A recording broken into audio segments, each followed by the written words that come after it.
everyone. Let's start question number 19 of exercise 9.3 NCERT class 11. Find the sum of product. सम भी करना है और साथ ही साथ प्रोडक्ट भी करना है. प्रोडक्ट किसका करना है हमने? प्रोडक्ट किसका करना है? Corresponding terms of the sequence. दो सीक्वेंस दी हुई है हमें, सीक्वेंसेस दी हुई हैं और उनकी कॉरेस्पॉन्डिंग टर्म्स. कॉरेस्पॉन्डिंग मीन्स इसकी फर्स्ट तो इसकी भी फर्स्ट. इनका क्या करना है हमने? प्रोडक्ट. तो इसकी फर्स्ट क्या है?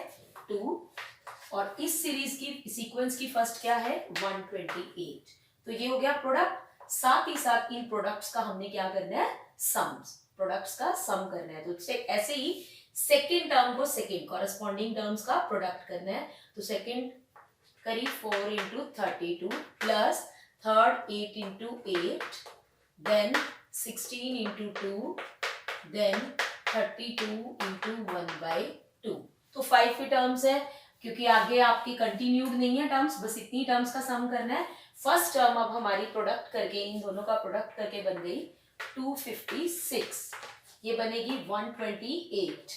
8 8s are 64 देन 32 देन 2 से ये कैंसिल करके आ गया 16. तो इन 5 टर्म्स का सम निकालना है. ठीक है. तो लेकिन निकालना क्योंकि 5 टर्म्स है, आप ये मत सोचो कि ऐड करके बता देंगे. हम कर रहे हैं यहाँ पर जीपी, तो जीपी वाले फॉर्मूले से लगाना है. एन नंबर ऑफ टर्म्स है 5. फर्स्ट टर्म है 256 और कॉमन रेशियो है 128 upon 256 which is 1/2 less than 1. तो एस 5 निकालना है. A 1 minus 1/r raise to power n. N यानी 5. तो मैंने 5 यहाँ लिख दिया क्योंकि 1 की पावर 5 तो 1 ही होगा. नीचे 1 minus 1/2. Question number 20. Show that the product of. फिर से प्रोडक्ट करना है. किसका प्रोडक्ट करना है? कॉरेस्पॉन्डिंग टर्म्स का. और यहाँ पर भी आपको सीक्वेंसेस गिवन है. 2 सीक्वेंस है. एक जो स्मॉल लेटर्स वाली देख रहे हैं और एक कैपिटल लेटर्स वाली देख रहे हैं. तो हमने किसका प्रोडक्ट करना है? कॉरेस्पॉन्डिंग टर्म्स का. यानी फर्स्ट टर्म का प्रोडक्ट फर्स्ट के साथ. तो फर्स्ट टर्म इधर है स्मॉल ए, इधर है कैपिटल ए. तो आपका प्रोडक्ट करके ये सीक्वेंस बन रही है. Next A R into A R. तो आपकी ये वाली बन जाएगी क्योंकि आप प्रोडक्ट कर रहे हैं. ठीक है. इसी तरह से ए आर स्क्वायर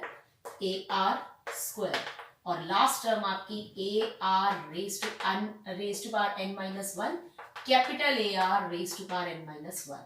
अब आपने शो करना है कि ये जीपी बन रही है और साथ ही साथ कॉमन रेशियो बतानी है. तो आप इनकी रेशियो करके देखिए. फर्स्ट टर्म जो आपने second term by first term करके देखेंगे तो क्या आएगा? ए आर अपॉन ए.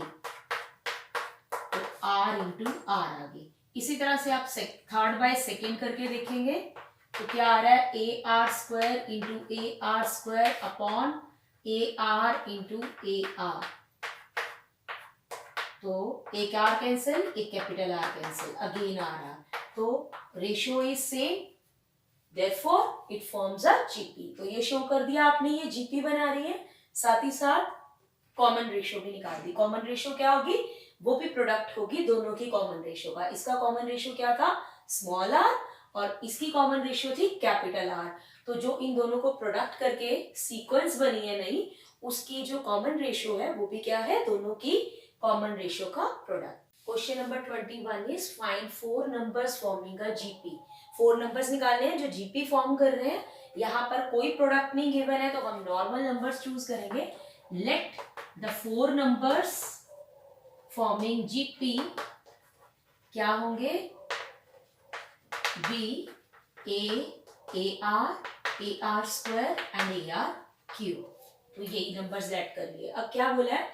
जो थर्ड टर्म है, थर्ड टर्म वो क्या है? Is greater than first. First से ग्रेटर है. कितनी ग्रेटर है? 9. तो third term is equal to first term plus 9. First term से 9 ग्रेटर के इक्वल है. और आपकी एक इक्वेशन यहां से बन गई a are square minus a is equal to 9 and a common लू तो r square minus 1 is equal to 9. This is the first equation. Next क्या है कि थर्ड टर्म जो है ये हो गया. सेकेंड टर्म जो है वो फोर्थ ग्रेटर है फोर्थ टर्म से by 18. Second term is greater than fourth term by 18। तो यहां से भी माइनस लाएंगे इधर और उधर 18, ए आर कॉमन आ रहा है 1 माइनस आर स्क्वायर 18। तो यहाँ पर हमारी दो इक्वेशंस बन गई। अब इन दोनों इक्वेशंस को डिवाइड कर देते हैं, उससे क्या होगा, ए कैंसिल हो जाएगा और आर निकाल सकते हैं। तो यहां से हम कर रहे हैं 2 डिवाइड बाई 1, ठीक है, ये 1 डिवाइड बाई 2। तो 2 है A R into 1 minus R square और 1 वाली है A into R square minus 1 is equal to 18/9। तो यहां से ए कैंसिल हो रहा है, अगर मैं माइनस कॉमन लेती हूं यहां से तो ये भी कैंसिल हो जाएगा। तो माइनस कॉमन ले लेते हैं, ऊपर से ले लेते हैं, तो ये 1 माइनस आर स्क्वायर से बन जाएगा r square minus 1, minus common लेने से आर स्क्वायर माइनस 1 और यहां कैंसिल करके आ गया 2। तो आर की वैल्यू जो हो जाएगी minus r is 2, so r is -2।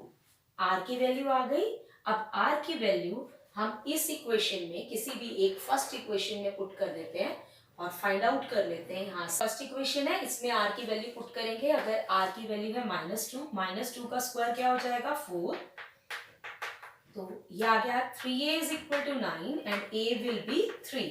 अब आपको a की वैल्यू पता है, r की पता है, तो यहाँ पर आप पुट करके 4 नंबर्स फाइंड आउट कर सकते हैं। Question number 22 is if the pth, qth and rth term, pth term, qth term and rth term, ये टर्म्स आपको गिवन है, क्या है, a, b and c, a, b and c। अब क्या करना है हमने, क्योंकि ये जीपी की टर्म्स है तो pth टर्म क्या होगी, a r raise to power p minus 1। But मैं एक चीज कर रही हूं, हमें pth टर्म a दी है तो फर्स्ट टर्म को मैं a ना लेकर कैपिटल A ले रही हूं ताकि कोई कंफ्यूजन ना हो। Let a be the first term, capital A be the first term and r भी यहां हमें गिवन है तो कैपिटल R ले लेती हूँ, capital R be the common ratio. तो मैंने थोड़े नाम चेंज कर लिए ताकि कोई कंफ्यूजन ना हो, ठीक है, कॉमन रेशियो कैपिटल कर दिए स्मॉल की बजाय। तो pth टर्म का मतलब क्या है, a r raise to power p minus 1। इसी तरह से ये क्या हो जाएगा, a r raise to power q minus 1, a r raise to power r minus 1। अब ये कंफ्यूजन नहीं होगा कि pth टर्म a है तो फर्स्ट टर्म मैंने कैपिटल ए लेट कर लिया है। सिमिलरली ये आर भी कंफ्यूज नहीं करेंगे, ये दोनों अलग अलग आ रहे हैं। अब यहां से ये हमारे पास 3 इक्वेशंस आ गई जहां हमारे पास ए बी सी की वैल्यू है। अब क्या करना है हमने, A raise to power Q minus R की, अब हमने इस प्रोडक्ट को, ये जो 3 टर्म्स हैं, इसको 1 के इक्वल प्रूव करना है। तो हम लेफ्ट साइड ले लेते हैं और राइट साइड 1 लेकर आएंगे। अगर हम लेफ्ट साइड लेते हैं तो यहां पर हमने क्या करना है, a raise to power q minus r, b raise to power r minus p, c raise to power p minus q। तो a की वैल्यू, जो ये a की वैल्यू है, ये हमने यहां पुट कर देनी है, b की वैल्यू यहां और c की वैल्यू यहां, पावर ऊपर ऐसे ही रहेगी। तो a की वैल्यू क्या है, a r raise to power p minus 1।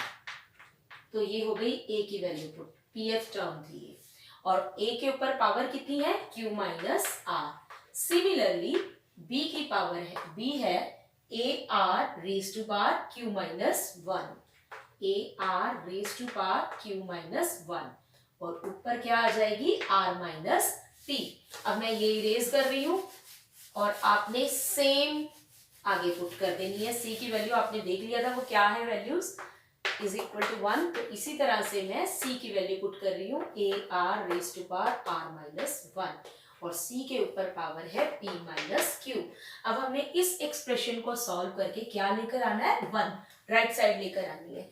तो अब सबसे पहले ये जो पावर q माइनस r है ये दोनों के ऊपर है, तो a रेज टू पावर भी q माइनस r है और r रेज टू पावर, एक p माइनस 1 थी, अंदर और बाहर वाली पावर्स मल्टीप्लाई हो जाएंगी, q माइनस r। सिमिलरली इसमें करना है, r माइनस p a की भी पावर होगी और इस r की भी, तो r के ऊपर ऑलरेडी एक पावर है तो ये दोनों पावर्स मल्टीप्लाई हो जाएंगी, r raise to power q minus 1 into r minus p into next is a raise to power p minus q और इधर क्या आएगा r raise to power r minus 1 into p minus q. इस तरह से अब हमने क्या करना है, अब छोटा सा स्टेप रह गया, दिखने में लंबा लग रहा है। आपने ए वाले ये वाले जो मल्टीप्लाई हो रहे हैं क्योंकि इनका बेस सेम है, आपने इनकी पावर्स ऐड कर देनी है। तो पावर्स हो गई q माइनस आर, यहां है r माइनस पी और यहां है p माइनस क्यू। इसी तरह से आपने r की पावर्स को भी ऐड कर देना है। तो r की पहली पावर पहले से मल्टीप्लाई कर दो, क्या आएगा p Q minus P r minus Q plus are.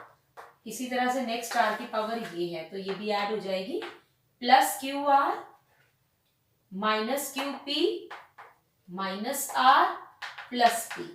अब प्लस अभी ये कंटिन्यूड है क्योंकि अभी आर की एक और पावर बची हुई है तो वो क्या आएगा r p minus r q minus p plus q. ठीक है, अब टर्म्स कैंसिल करते हैं। देखो माइनस आर से प्लस आर कैंसिल हो रहा है, ये माइनस पी ये प्लस पी कैंसिल, ये है क्यू और ये है माइनस क्यू कैंसिल। तो ए की पावर बची आपकी 0, कुछ भी नहीं बचा यहाँ पर। सिमिलरली आर की भी देखते हैं क्या सारी कैंसिल हो रही है, P Q minus P Q, then minus are plus R plus P minus P कहाँ है माइनस पी, ये रहा। ठीक है, next is minus Q plus Q minus P R plus Q R minus Q R. तो all terms are cancelled, so R की power भी कितनी हो गई 0 and anything raise to power 0 is 1। तो बेस कुछ भी हो अगर पावर में 0 है तो 1, तो ये आ जाएगा 1 into 1 is equal to 1 which is the right hand side. So we have proved this expression is equal to 1. Number 23 is if the first term a है और nth term क्या है b. First term is a and nth term is b. ये given है आपको और किसकी terms है ये gp की। तो मैं nth टर्म को कैसे लिख सकती हूँ a r raised to power n minus 1 is b। तो आपको ये दोनों टर्म्स गिवन है फर्स्ट और लास्ट, और p क्या बोला है प्रोडक्ट है, तो p इज द प्रोडक्ट। किसका प्रोडक्ट करना है n टर्म्स का। तो first term second term third term fourth term, इस तरह से करते करते n टर्म्स का सम है। तो यहाँ पर आ गया n माइनस 1। तो p जो है इन सब टर्म्स का क्या है प्रोडक्ट, सबको मल्टीप्लाई कर दिया। आपको प्रूव करना है p square is equal to a b raise to power n।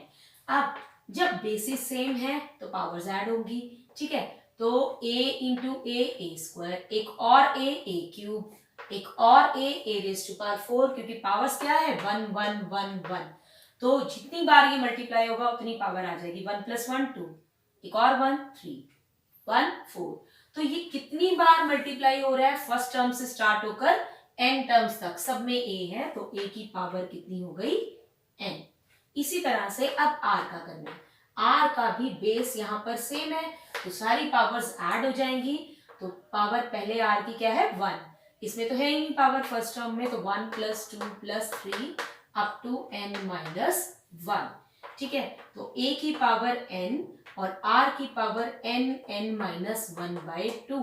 अब ये कहां से आया n इंटू n माइनस 1/2, ये इन टर्म्स का सम है। और कैसे निकाला, क्योंकि ये एपी फॉर्म कर रही है तो रफली दिखा देती हूँ। ये इनका टोटल करना है हमें 1 2 3 अप टू n माइनस 1 का। तो ये एक एपी है जिसकी की फर्स्ट टर्म है 1 और कॉमन डिफरेंस भी क्या है 1, और हम इनका सम कर रहे हैं क्योंकि आप बीच में प्लस का साइन देख रहे हैं, तो सम कर रहे हैं तो क्या होगा फॉर्मूला। अब क्योंकि ये कितनी टर्म्स है n माइनस 1 टर्म्स है, जबकि n टर्म्स थी लेकिन r की पावर कहां से स्टार्ट हुई सेकेंड टर्म से स्टार्ट हुई, लास्ट में n माइनस 1 है।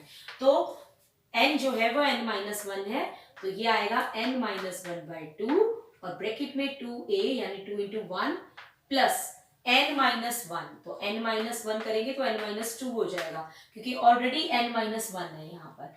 ठीक है, तो n माइनस 1 -1 और d भी क्या है 1। तो ये आ गया 2 + n - 2 कैंसिल करके आपका ये सम आ जाएगा जो कि आपने AP से निकाला है और वो मैंने यहाँ डायरेक्ट रखा है। ठीक है, तो ये P की वैल्यू आ गई। अब लेकिन हमने P को इतना ही सॉल्व नहीं करना है, हमने जो P है प्रोडक्ट है उसको AB में लेकर आना है। यहाँ पर इस R को हमने एलिमिनेट करना है, तो R की वैल्यू हम यहां से निकाल के पुट कर सकते हैं। तो कैसे करनी है, अब यहां से क्या करना है हमने, सबसे पहले हम देख रहे हैं लेफ्ट साइड पे हमें स्क्वायर गिवन है, तो हम क्या करेंगे स्क्वायरिंग बोथ साइड्स ताकि हमारा p स्क्वायर आ जाए। अब जब स्क्वायरिंग बोथ साइड्स करेंगे तो a की पावर n का भी स्क्वायर हो जाएगा और अंदर और बाहर वाली पावर्स मल्टीप्लाई होती हैं, सो n × 2 will be 2n। Similarly r की पावर भी 2 से मल्टीप्लाई होगी स्क्वायर करते वक्त, तो 2 से 2 कैंसिल हो जाएगा और हमारी r की पावर आ जाएगी n × n - 1। अब क्या करना है हमने, p² ये जो a की पावर हमारे पास ar⁻n - 1 चाहिए, b वैल्यू है उसकी, तो मैं क्या करूंगी, यहाँ पर हमें पावर n दिख रही है और यहाँ 2n दिख रही है, तो मैं इस 2n को इस तरह से लिख सकती हूँ 2 टाइम्स। बेस सेम हो तो पावर्स ऐड होती है, ऐड होके वापस 2n आना है, तो मैं इस तरह से लिख सकती हूँ। मैंने क्यों लिखा है इसको, क्योंकि मैं इनको एक साथ लेने वाली हूँ, एक an को। अब ये जो पावर n देख रहे हो बाहर दोनों के ऊपर, इसको हम बाहर लिख सकते हैं ओवरऑल, क्योंकि ये दोनों टर्म्स के ऊपर है, तो how can I right it, p² ये जो बाहर an है इसको हम कुछ नहीं कर रहे हैं, इन दोनों का n मैं एक साथ लिख रही हूँ, तो ब्रैकेट में क्या होगा a, क्योंकि n मैं बाहर लिखने वाली हूँ, और r⁻n - 1 बाहर पावर लिख दी मैंने n की, इन दोनों की है। अब अगर आप इस एक्सप्रेशन को देखें तो b की वैल्यू क्या है, ar⁻n - 1, तो ये सारा एक्सप्रेशन आपका क्या होने वाला है b। तो अब दोनों की पावर सेम है, तो we can write it together. So we have proved p² = ab⁻n, hence proved। Question number 24 is show that the ratio करनी है, किसकी करनी है, सम की, किस फर्स्ट n टर्म्स, तो फर्स्ट n टर्म्स तो हमारी ये हो गई, इनका सम की रेशियो करनी है, किसके साथ करनी है, to the sum of terms from n + 1th। अब nth टर्म तो ये है, n + 1th term next term इससे कौन सी होगी, n + 1th टर्म, हम क्या करते हैं जो टर्म होती है उससे एक कम r लेते हैं, तो -1 करेंगे यानी r की पावर n, इसके बाद वाली टर्म, ठीक है।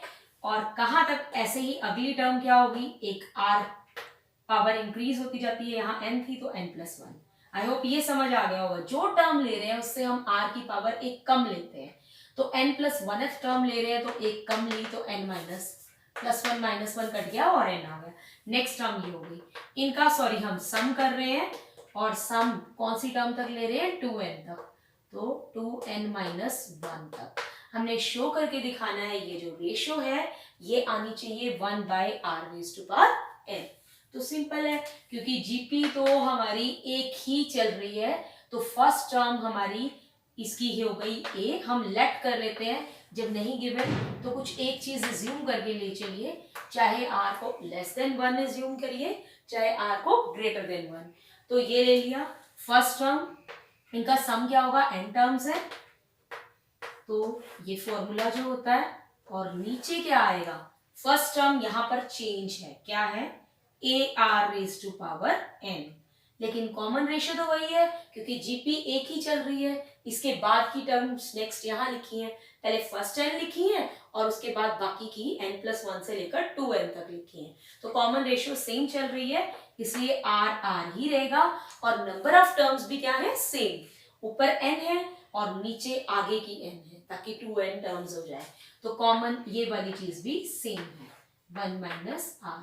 तो आपका ये पूरा एक्सप्रेशन कट जाएगा, साथ ही साथ a भी कैंसिल हो जाएगा, तो क्या बचा, सिर्फ 1/r⁻n। ऊपर तो सभी कट गया, 1 आ गया, और नीचे आपका बचा है r⁻n। सो आपने यही प्रूव करना था कि इनकी रेशियो कितनी आनी चाहिए, 1/r⁻n। Question number 25 is if a b c d are in GP, अगर ये जीपी में है तो पहले तो बी हो गया ए आर क्योंकि वो सेकेंड टर्म है, सी हो गया A R square and D हो गया ए आर क्यूब। क्योंकि ये जीपी में है तो मैंने अज्यूम कर लिया second term is A R, third term is A R square, fourth term is A R cube. अब आपको ये शो करना है तो पहले मैं लेफ्ट साइड ले लेती हूँ और जस्ट मुझे वैल्यूज पुट करनी है, बहुत सिंपल है। पहले क्या है आपका, पहली लेफ्ट साइड में आपकी ब्रैकेट्स है, 2 ब्रैकेट्स है, तो आपने जस्ट वैल्यूज पुट करनी है। तो ए तो फर्स्ट टर्म तो ए ही है, दोनों में ए इज इक्वल टू ए ही है, तो वहां तो हमें कोई वैल्यू नहीं पुट करनी। बी की पुट करनी है A square R square, C की पुट करनी है A square R 4, C square है तो स्क्वायर कर दिया A square R raise to power 4, first bracket में हो गई। ऐसे ही हमने फिर से पुट करनी है बी स्क्वायर सी स्क्वायर, तो ये तो यही वाली आ जाएगी A square R square plus A square R 4। Next है डी स्क्वायर क्या हो जाएगा A square R raise to power 6। अब यहां से क्या कॉमन आ रहा है, फर्स्ट ब्रैकेट से कॉमन आ रहा है ए स्क्वायर, तो ये एक्सप्रेशन आ गया। इनटू में इसके साथ दूसरी ब्रैकेट प्रोडक्ट में ही है, वहां से क्या कॉमन आ रहा है ए स्क्वायर आर स्क्वायर, तो ब्रैकेट में क्या आ जाएगा 1 प्लस यहां रह जाएगा आर स्क्वायर और 6 पावर है, ए स्क्वायर तो बाहर है, आर की पावर रह जाएगी 4। अब देखो ये एक्सप्रेशन बिल्कुल सेम है, तो मैं इसका स्क्वायर लिख सकती हूँ, वैसे भी ये प्रोडक्ट में है। A square into A square को मैं लिख सकती हूँ A raise to power 4 R square, और ये जो एक्सप्रेशन है इसका मैं लिख सकती हूँ होल स्क्वायर। ये आ गई लेफ्ट साइड। इसी तरह से हम सॉल्व करेंगे राइट साइड, और दोनों इक्वल आने चाहिए, बस यही प्रूव करना था। A b plus b c plus c d whole square. अब यहां से क्या आएगा ए इंटू ए आर, ठीक है, डॉट लगा देती हूँ। बी की वैल्यू है ए आर और सी की है ए आर स्क्वायर, सी की है ए आर स्क्वायर और डी की वैल्यू है ए आर क्यूब, तो यह आ गया A square R plus A square R cube plus A square, R की पावर बेस सेम है तो ऐड हो जाएगा, तो क्या आएगी आर की पावर 5, ऊपर है स्क्वायर। अब क्या कॉमन आ रहा है, यहां से हम कॉमन ले सकते हैं ए स्क्वायर आर, तो ब्रैकेट में बचेगा 1 प्लस आर स्क्वायर प्लस एक पावर कॉमन ले ली आर 4 और बाहर है स्क्वायर। अब ये जो कॉमन है अगर हम इसको स्क्वायर से बाहर रखेंगे तो स्क्वायर करके लिखेंगे, ए स्क्वायर का स्क्वायर हो जाएगा ए रेज़ टू पावर 4, आर का स्क्वायर हो जाएगा और फिर इस टर्म का भी स्क्वायर। अब आप कंपेयर कर सकते हैं लेफ्ट साइड को और राइट साइड को, ये दोनों आपको सेम दिख रही है, ठीक है। तो we have proved this is equal to this. तो कुछ भी नहीं करना था, सिर्फ हमें टर्म्स को नेम्स देने थे और वैल्यूज पुट करनी थी। यहाँ पर है क्वेश्चन नंबर 30 में कि कुछ बैक्टीरिया का काउंट है, नंबर है जो डबल हो रहा है हर घंटे, बैक्टीरिया डबल हो रहे हैं हर घंटे, यानी डबल मीन्स रेशियो है 2, ठीक है। जैसे आप स्टार्टिंग में कितने थे 30 थे, आपको बताना है 1 घंटे 2 घंटे के एंड में कितने हो जाएंगे। एक ये इनिशियली है और इनिशियली आपको पता है हम टाइम 0 लेके चलते हैं, ठीक है। तो 1 घंटे के बाद डबल हो गए तो कितने हो गए 60, आर से मल्टीप्लाई होता जाएगा ए इंटू ए आर, फिर इसके डबल हो जाएंगे तो कितना हो जाएगा 120, रेशियो सेम रहती है ना। तो 2 आवर्स के एंड में हमें कितने बैक्टीरिया हो गए 120, ठीक है। इसी तरह से हमें 4th आवर के बताने हैं, तो अब हमारी ये हो गई थी ए आर, ये ए आर स्क्वायर, यानी 2 एंड के आर में ए आर स्क्वायर, तो 4th आर के एंड में बैक्टीरिया की काउंटिंग कितनी होगी, the count of bacteria at the end of 4 hours. यहां से आपको आइडिया लग गया कि आपने जो फर्स्ट आर के बाद है वो ए आर है, जो सेकेंड आर के बाद है वो ए आर स्क्वायर है, तो जो 4th आर के बाद है वो a r raise to power 4 होगा, और ए यानी इनिशियली वो थे 30 और हर घंटे के बाद वो डबल हो रहे हैं, यानी कॉमन रेशियो है 4, तो 30 into 2 raise to power 4 which is 16, तो 480 हो जाएंगे। इसी तरह से हमने बताना है nth आर के बाद, तो आफ्टर nth आर कितने बैक्टीरिया हो जाएंगे, AR⁻n, ठीक है, जो जितने घंटे के बाद निकाल रहे हैं आर की पावर सेम रहती है, तो 30 × 2⁻n, इसे ऐसे ही लीव कर देंगे। तो आपने सेकेंड आर के बाद बताया, फोर्थ आर के बाद बताया और nth आर के बाद, ये तीनों चीजें आपसे पूछी। Question number 31 is what will ₹500 amounts, यानी 500 का कितना अमाउंट बन जाएगा 10 ईयर्स में। 10 ईयर्स में ये कितना अमाउंट हो जाएगा 10 साल के बाद डिपॉजिट कराने के बैंक के अंदर, ठीक है। अगर बैंक कितना इंटरेस्ट दे रहा है, इंटरेस्ट दे रहा है वो 10% कंपाउंडेड एनुअली, ठीक है। तो स्टार्ट हुआ है 500 से, एक साल के बाद कितना हो जाएगा, principal into 1 plus rate by 100 raise to power time, ठीक है। नेक्स्ट ईयर कितना हो जाएगा 500 1 plus rate by 100 raise to power 2 and so on. और हमने 10 साल के बाद अमाउंट बताना है, और मैंने ये अमाउंट की सीक्वेंस बना ली है, ठीक है, कि पहले ये था 0 ईयर में, ये था 1 ईयर के बाद 1 पावर हो गई, 2 ईयर के बाद, वैसे तो देख के ही पता लग रहा है 10 ईयर्स के बाद 10 पावर होगी, बट यहां से देख सकते हो ए फर्स्ट टर्म क्या है 500, कॉमन रेशियो क्या है, इन दोनों को डिवाइड करते हो तो 1 प्लस 10/100, सॉल्व नहीं करती ऐसे ही छोड़ देते हैं। और हमने 10 अमाउंट निकालना है आफ्टर 10 ईयर्स, यानी n is equal to 10, number of years is 10, तो अमाउंट आफ्टर 10 ईयर्स कितना हो जाएगा, तो वो क्या हो जाएगा a, ठीक है, r रेज टू पावर 10, जैसे 1 ईयर में कितना होना था पावर 1, 2 ईयर में 2, तो AR रेज टू पावर 10 होगा 10th ईयर में आफ्टर 10 ईयर्स। तो A की वैल्यू है 500 और R की है 1 प्लस 10/100 और रेज टू पावर n। तो ये आ गया अमाउंट आफ्टर 10 ईयर्स, ठीक है। अगर आप इसे कैलकुलेट, वैसे तो 10 पावर है, इसे लीव कर देना ऐसे, इसी तरह छोड़ देना। Thanks for watching the video.